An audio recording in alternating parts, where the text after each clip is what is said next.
विद्यार्थी मित्रांनो, infinity engineering अकॅडमीच्या YouTube चॅनलवरती मी प्रमोद देशकरी आपणा सर्वांचं स्वागत करतो. विद्यार्थी मित्रांनो, आज परत आपण आहोत आयॉन सेंटरला, हडपसरला. आज पहिली शिफ्ट झालेली आहे. आपण सगळ्या विद्यार्थ्यांचे व्ह्यूज आणि कट ऑफ काय लागेल, त्यांच्या मनात काय आहे, कशा प्रकारचा पेपर त्यांना गेला हे बघणार आहोत. चला, अक्षय आपल्यासोबत आहे. अक्षयनी आत्ताच पेपर देऊन आला आहे. अक्षय, त्यांचा चेहरा सांगतो की पेपर खूप इझी होता आणि खूप चांगला गेला. तरी आपण त्यांना विचारूया की टेक्निकल आणि नॉन टेक्निकल जर कम्पेअर केलं तर तुम्हाला कुठला सेक्शन सोपा वाटला? टेक्निकल जसा सोपा होता, सगळे वन लाईनरच होते, सोपे होते. पण फक्त डीपमध्ये ज्यांनी स्टडी केला त्यांना साठी सोपा, बाकी अवघड होता. आतापर्यंत जो पॅटर्न होता तो 60-40चा होता आणि आता हा 75-25चा. त्याच्यामुळे जास्तीत जास्त टेक्निकल तुम्हाला जावं लागलं. तर त्याचा अभ्यास करताना तुम्हाला काय त्याचा फायदा झाला आहे? जास्तीचा अभ्यास तसे यूट्यूब व्हिडिओ आणि पुस्तकातून अभ्यास केल्यामुळे त्याचं सोपं गेलंय. आणि आपले यूट्यूबवर व्हिडिओ पण बघत होतो, वज्रप्रहार बघत होता. वज्रप्रहार बघत होतो. त्याचा काय फायदा झाला? झाले ना, त्यातनं भरपूर प्रश्न हे झाले, सोपे गेले. बरं, आता रिझनिंगला टाइम कन्झ्युमिंग काही क्वेश्चन्स होते का? होते थोडे होते, जरा टाइम कन्झ्युमिंग प्रश्न पण होते, त्यामुळे जरा उशीर झाला. नॉन टेक्निकलमध्ये पहिल्यांदा असं सेक्शन न पाडता त्यांनी मिक्स क्वेश्चन दिले होते. तर मग काय मेंटॅलिटी असते आपली? कारण 15-15ची सवय झालेली आहे आपल्याला, 15 क्वेश्चनची, आणि इथे एकदम मिक्स दिसले. तर त्याच्यामुळे काही त्रास झाला का? बरोबर आहे, सगळे क्वेश्चन मिक्स होते. आधी सुरुवातीला एन्व्हायरमेंटचे थोडे आले, परत मध्ये आले, शेवटी आले, असं सगळं मिक्स असल्यामुळे जरा थोडं प्रॉब्लेम आला, पण एवढं काय नाही. बरं, क्वेश्चनची लेवल ही इझी टू मीडियम अशी होती असं सरांचं म्हणणं आहे. Thank you sir, thank you very much. पेपरचं म्हटलं तर पेपर थोडा ते ॲटोकॅडवरती पण क्वेश्चन आले होते काही, आणि काही आपले ह्याच्यामध्ये म्हणजे थोडे कॉम्प्रिहेन्सिव्ह क्वेश्चन होते, म्हणजे थोडं कन्सेप्ट नॉर्मल. बरं, आणि काही वन लाईनर पण होते. बरं, पण कालच्यात नंतर ते तर आजचा पेपर थोडा हार्ड होता. म्हणजे कालच्या लेवलला, कालची जे शिफ्ट झाले त्याच्या लेवलला थोडासा टफच होता. आता याच्यामध्ये जे टेक्निकलचे 75% आहे ते इक्वली डिस्ट्रीब्यूट केलं होतं का सगळे प्रश्न? इक्वली होते डिस्ट्रीब्यूट, सगळ्या सब्जेक्टला वेटेज दिलं होतं. हायड्रोलॉजी वगैरे नव्हता जास्त करून क्वेश्चन. बाकी म्हटलं तर मॅक्सिमम क्वेश्चन तर स्ट्रक्चरवर जास्त क्वेश्चन होते. बरं, रिझनिंग जो पार्ट आहे त्याच्यामध्ये कुठल्या कुठल्या टॉपिकवरती क्वेश्चन आले होते? रिझनिंगमध्ये म्हणायचं तर ते अल्फाबेटिकल ऑर्डरवर सिरीजवर होतं, एकदम बेसिक होतं ते काही एवढं हे नाही.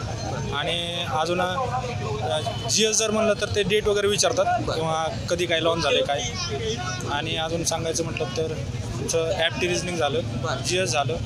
मराठी इंग्रजी एकदम सोपं आहे, असं काही ते नाही केलं तरी चालते. बरोबर, इथे येऊन सॉल्व करता येतं. ओके. आणि राहिला क्वेश्चन आता टेक्निकलचाच.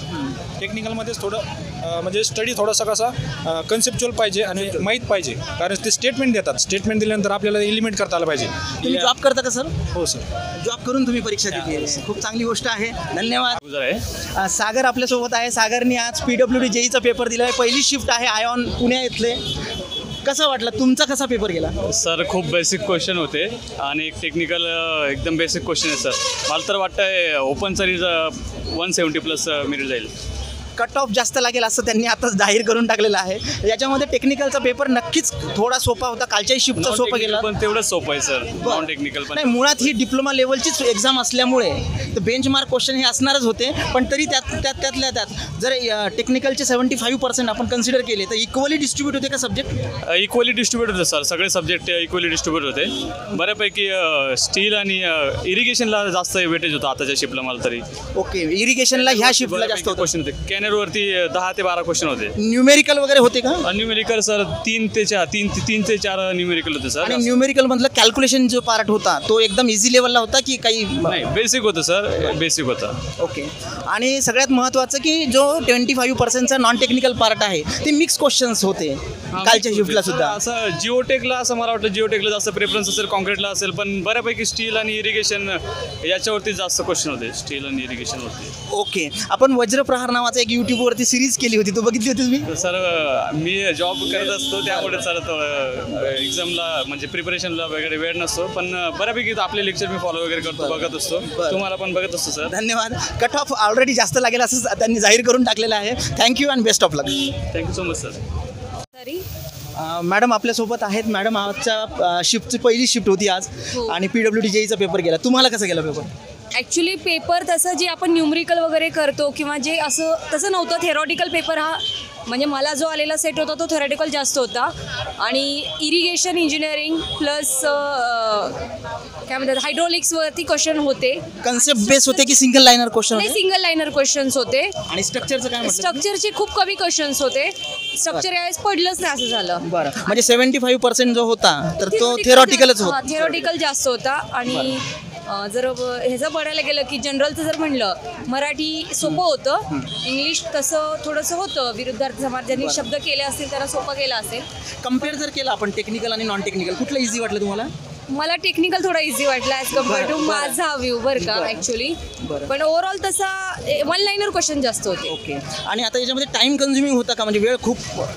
ॲक्च्युली कसं आहे, क्वेश्चन लेंदी असाल तर वाचायला वेळ जातोच, त्यामुळे प्रॉब्लेम येतो. पण यामध्ये एक सांगायचं आहे, ते इन्फिनिटीचे जे चार्ट्स वगैरे जे होते वन लाईनरसाठी ते युजफुल आहेत. म्हणजे आजच्या पेपरसाठी युजफुल होते असं सांगायला काही हरकत नाही. आणि मॅडम आपण वज्रप्रहार हे यूट्यूबवरती सेशन घेतलं तर त्याचाही फायदा झाला? ॲक्च्युली वज्रप्रहाराला मला वेळच मिळाला नाही. मी वर्किंग असल्यामुळं थोडंसं मी माझं सेल्फ स्टडीवरती जास्त फोकस केला होता. Thank you very much madam. Rahul आपल्यासोबत आहे. राहुलने पेपर दिला आहे आत्ताच आणि त्यांचा चेहरा सांगतो की पेपर सोपा होता आणि चांगला गेला त्यांचा. सगळ्यात महत्त्वाचं की जी डिफिकल्टी लेवल होती त्याला जर आपण ॲव्हरेज केलं की इझी, मीडियम की हार्ड? सर मीडियम होतं आणि लेंदी क्वेश्चन विचारलेलं. ओके, म्हणजे टाइम कन्झ्युमिंग होता? टाइम कन्झ्युमिंग होतं सर. त्या वेळेचं नियोजन करताना काय कसरत करावी लागली? सर त्या पहिला आधी मी टेक्निकल घेतलेलं, नॉन टेक्निकलला जरा ते हे करताना जरा हार्ड गेलेलं, म्हणजे टायमिंग कमी. आणि नॉन टेक्निकलला कसं लँग्वेज वगैरे सिलेक्ट करायचं होतं? होतं सर. ते नॉन टेक्निकल जरा इझी होते. टेक्निकलपेक्षा टेक्निकल कसं लेंदी होते, म्हणजे जास्ती सगळ्यात जास्त वेटेज आहे ना एकच ह्याला फ्लुइड मेकॅनिक्सला जास्त होते. आणि इरिगेशन आपलं ट्रान्सपोर्टेशनमध्ये पण रेल्वेला पण सगळे होते, सेम वेटेज होते पण जास्ती फ्लुइड मेकॅनिक्सला होते. ओके. तर सरांनी आपला रिव्ह्यू दिलेला आहे आणि त्यांनी हे सुद्धा सांगितलं की कट ऑफ जास्त लागण्याचे चान्सेस आहेत. Best of luck sir next एक्झामिनेशनसाठी. परत आज सोलापूरची ॲड आलेली आहे 47ची. ठीक आहे, चालेल. आपल्यासोबत आहे गौरवने आताच पेपर दिलाय. गौरव, तुला पेपर कसा गेला? पेपर फॅक्च्युअल होता डेटा आणि जीएस वगैरे होतं, ते इझी होतं. Theoretical questions, conceptual level questions असे होते? कन्सेप्च्युअल क्वेश्चनच होते एक्स्ट्रीम, आणि न्यूमेरिकल टाईपचे 1-2-3 क्वेश्चन आले होते हार्डली. म्हणजे न्यूमेरिकलची ज्याला म्हणतो आपण की संख्या कमी होती. टेक्निकल आणि नॉन टेक्निकल 75-25 हा पहिल्यांदा रेशो होता कुठल्या तरी एक्झामिनेशनमध्ये, कारण आतापर्यंत 40-60चा होता. तर त्याच्यामुळे काही प्रॉब्लेम किंवा टाइम मॅनेजमेंटला नाही, वन लाईनर क्वेश्चन होते सगळे, त्याच्यामुळे टाइम मॅनेजमेंटचा असा काही इश्यू नाही आला तेवढा. टाइम पुरला, व्यवस्थित पुरला एकदम. आणि थिअरॉटिकली क्वेश्चन जास्त होते, पण मग स्ट्रक्चरचे जे सब्जेक्ट आहेत त्याच्यामधले काही क्वेश्चन्स आले होते? स्ट्रक्चरल बेसवरती क्वेश्चन होते, म्हणजे कम्प्रेसिव्ह स्ट्रेंथ म्हणा किंवा टेन्साईल स्ट्रेंथ याच्यावरती, म्हणजे इलॅस्टिसिटी यावरती, बेसिक कन्सेप्टवरती जास्त क्वेश्चन होते. म्हणजे ऍक्च्युअल मध्ये फक्त आपल्याला जे बेसिक गोष्टी येतात त्याचं थोडंसं डीप नॉलेज असेल. मराठी किंवा इंग्रजी हे जे भाषा विषय आहे त्याच्यामध्ये पॅसेज वगैरे होते? नाही, पॅसेज नाही. मराठीमध्ये समास आलता, विरुद्धार्थी शब्द, समानार्थी शब्द. इंग्लिशचे फक्त सिनोनिम्स, अँटोनिम्स एवढंच. आपण वज्रप्रहार हा कार्यक्रम घेतला होता युट्यूबवरती, तुम्ही बघितला होता? नाही, पहिला वेळ मिळाला. ओके, ठीक आहे, काही हरकत नाही. Best of luck for next examination. Thank you. कसं गेला? ठीक होतं, मीडियम होतं. ओके, मीडियम की इझी? काही विद्यार्थी म्हणतात इझी, की त्यांचा सेट वेगळा असेल. इझी वगैरे नाही, मीडियम होतं. फॅक्च्युअल क्वेश्चन होतात, प्रॉब्लेम वगैरे काही जास्त आलं नव्हतं. ओव्हरऑल ज्या विद्यार्थ्यांनी खरंच अभ्यास केला, एक साधारणतः त्यांचा पेपर आणि एक ॲव्हरेज विद्यार्थी पेपर, तर याच्यामध्ये डेफिनेटली ज्यांनी अभ्यास केला आहे त्यांना चांगला जाणार आहे पेपर. पण याच्यामुळेच कट ऑफसुद्धा हाय लागण्याचे चान्सेस आहेत. तुम्हाला काय वाटतं की साधारणतः काय कट ऑफ लागू शकतो? कट ऑफ 150च्या आसपास लागेल. 150च्या आसपास. टेक्निकलमध्ये स्ट्रक्चर लेवलचे काही क्वेश्चन्स आले होते का? नाही, काय नाही आलं होतं. नाही आलं क्वेश्चन प्रॉब्लेम असं काय एवढं जास्त आले नव्हते. फॅक्च्युअल क्वेश्चन होते. Thank you very much and best of luck. Kirve sir. Vijay आपल्यासोबत आहे. विजयने आताच पेपर दिला आहे PWD JEEचा. सर, तुम्हाला पेपर कसा गेला? सर, जरा थोडं कालच्यापेक्षा थोडासा हार्ड वाटला आज पेपर. मी कालचं रिव्ह्यू ऐकले होते तुमचे, त्याच्यानुसार आज बिल्डिंग कन्स्ट्रक्शन किंवा कॉन्क्रीट सर्वे वगैरे क्वेश्चन जास्त नव्हते, स्ट्रक्चरवर जास्त थेरॉटिकल क्वेश्चन जास्त होते. त्याच्यामुळे हार्ड वाटला. डेफिनेटली, म्हणजे स्पेसिफिकली तुमच्या शिफ्ट टू शिफ्ट पेपरचा पॅटर्न, पेपरच्या क्वेश्चनची लेवल ही सगळी वेगळी आहे. त्याच्यामुळे विद्यार्थ्यांकडे अभ्यास करण्याशिवाय दुसरा पर्याय नाही. टेक्निकलचे 75% होते, तर त्याच्यामध्ये इक्वली डिस्ट्रीब्यूट नव्हते ते की होते? सर, आपल्या थेरी सब्जेक्टवर कमी होते. बिल्डिंग मटेरियल म्हणा, कॉन्क्रीट टेक्नॉलॉजी सर्वेवर जसं FM आणि कॉलमवर जास्त क्वेश्चन होते, म्हणजे स्टीलवर जास्त क्वेश्चन होते. ते पण सगळे फॅक्चर होते. ज्यांनी जास्त थेरी जास्त चांगले वाचले त्यांच्यासाठी ते चांगले होते. नाही बरं, इन्फिनिटी अकॅडमीने वज्रप्राण नावाचा कार्यक्रम केला होता, तो बघितला तुम्ही? हो चालेल, मी 2 वेळा पाहिले ते. बरं, तर त्याचा झाला फायदा चांगला. ओके. पण मुलांना माझं हे म्हणणं आहे की थेरी चांगली वाचा.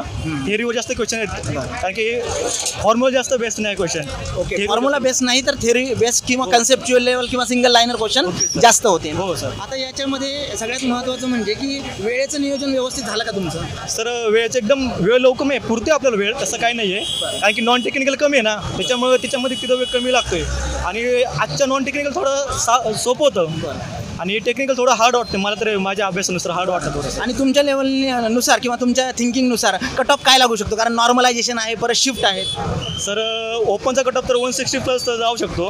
बाकी मग व्हॅरी होईल. मग सरांचं म्हणणं आहे की 160+ लागेल आणि डेफिनेटली त्याच पद्धतीने तो कट ऑफ असेल असं आमचं सुद्धा प्रिडिक्शन आहे. Thank you sir and best of luck. तुम्हाला पण सर. आपलं नाव सांगा मॅडम. प्रणोती अविनाश पाखरे. प्रणवती मॅडम आपल्यासोबत आहे. त्यांनी नुकताच PWD JEEचा पहिला शिफ्टचा 16 तारखेचा पेपर दिलेला आहे. त्यांचा चेहरा सांगतो की पेपर एकदम इझी होता. तुम्हाला खरंच चांगला गेला मॅडम? हो, इझी होता पेपर. बरं, टेक्निकलचा जो पार्ट होता तर त्याच्यामध्ये असं तुम्हाला कुठलं वाटलं की ह्या विषयाचे क्वेश्चन्स आले नाहीत? स्ट्रक्चर्सचे जास्त नाही आले, म्हणजे सॉल्व्ह करायला जास्त काही नव्हतं. CT मधलं होतं, वॉटरमधलं होतं, सिमेंट वगैरे सगळं होतं. बरं, आणि हे जे क्वेश्चन्स होते, क्वेश्चन कन्सेप्ट लेवलला होते, न्यूमेरिकल लेवलला होते की सिंगल लायनर होते? सिंगल लाईनर पण होते, न्यूमेरिकल नव्हते जास्त. एखाद दुसरंच न्यूमेरिकल होतं, बाकी सगळे बरं. सिंगल आता लाईनर. याच्यामध्ये नॉन टेक्निकलचा जो पार्ट होता, पहिल्यांदा असा पार्ट आला होता की 7-8 क्वेश्चन, तेही मिक्स टाईपचे. तर तुम्हाला टाईम मॅनेजमेंटमध्ये काही प्रॉब्लेम आला त्याच्यामुळे? नाही आला, पण मराठी थोडं टफ होतं, म्हणजे इझी नव्हतं. ओके, मराठी टफ होतं. तुमचं CBSE आहे? नाही, SSC. ओके, SSC बोर्ड आहे. तर जे मराठीचं आहे त्याच्यामध्ये पॅसेज वगैरे होते की ग्रामॅटिकल पार्ट होतं? नाही, ग्रॅमॅटिकल पार्ट होता सगळं. ओके, आणि सगळ्यात महत्त्वाचं मॅडम की जे 75% होतं तर तो वेटेज जास्त आहे. तर मराठी तर होऊन जाईल, पण 75मध्ये जे विद्यार्थी जास्त हे करतील, मार्क मिळवतील, त्यांचं सिलेक्शन होईल. तर तुम्हाला एक साधारणतः काय वाटतं की कट ऑफ कितीपर्यंत जाईल? 180 पर्यंत जाईल. 180 खूपच हायर अपेक्षा त्यांनी सांगितले. नॉर्मलायझेशन प्रोसेस आहे, परत एक शिफ्ट दुपारची आहे. नक्कीच मॅडम, आणि आजच बघा सोलापूरची सुद्धा ॲड आलेली आहे 47 जाग्यांची. त्याचा सुद्धा तुम्हाला फायदा होईल. Best of luck for your future. Thank you.